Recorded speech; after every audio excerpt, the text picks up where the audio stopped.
At the nation's capital. Your next destination? The Washington Monument. Built from 91,000 tons of rock, marble, and granite, this was once the tallest structure on Earth. But today, a 5.8 earthquake may send it crashing to the ground.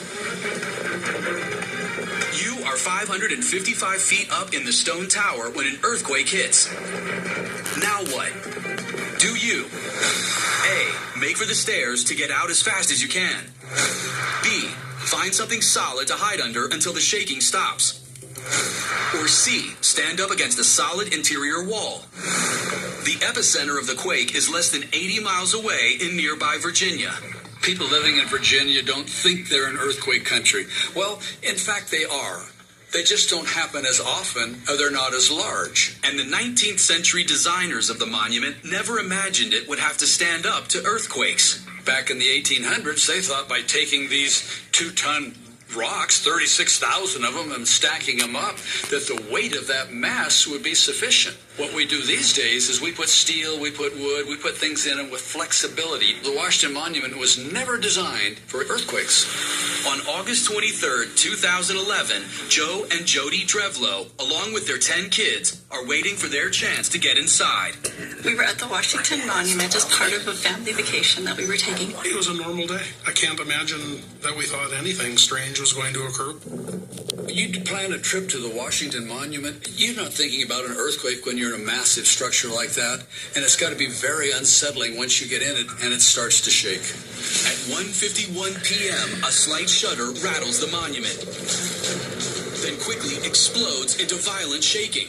I heard this loud crack. It sounded like a tension cable being pulled back and snapped against concrete. Oh, and then suddenly everything changed, and it changed in a split second. Park visitors stampede for the exits as heavy stone and marble cascade from the ceiling. You have these 2-ton boulders sliding past each other, banging into each other, chipping themselves. You can see them chipping away even before your eyes.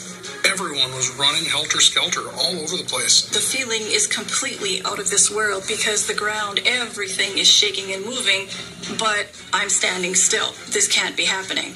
It is, and you are at the top. Think fast. What do you do? In a structure as massive as this, you've got few options. The best bet in any earthquake is B, find something solid to hide under until the shaking stops. If inside the Washington Monument and the shaking starts, you might as well ride it out and see what looks to be the most stable thing within the building while it's shaking. I would go under a table or something to prevent the small things from falling on me, but if the big rocks go, it's all over. But shouldn't you take a chance on escape? How fast do you can get out of that building? You're going to trade being at the 40th floor for being at the 25th floor. What difference does that make? None. If you are in the Washington Monument when that earthquake starts, you are there. You are a prisoner of that monument. And if you're outside the monument? Looking up at this monument, heavens, it's 550 some feet tall of concrete. What happens if it falls? We're within the line of it. We need to get out of here. We need to get out of here now. The sky is wide open over the mall in D.C., except for the 90,000 tons of granite right over your head. Well, you know, the Washington Monument's 555 feet high. I've got a grassy mall down there. I'm going to sprint down that grassy mall. I hope to get at least 555 feet away in case it does come down. After almost a full minute, the shaking stops. It's the largest earthquake in the eastern U.S. since 1944.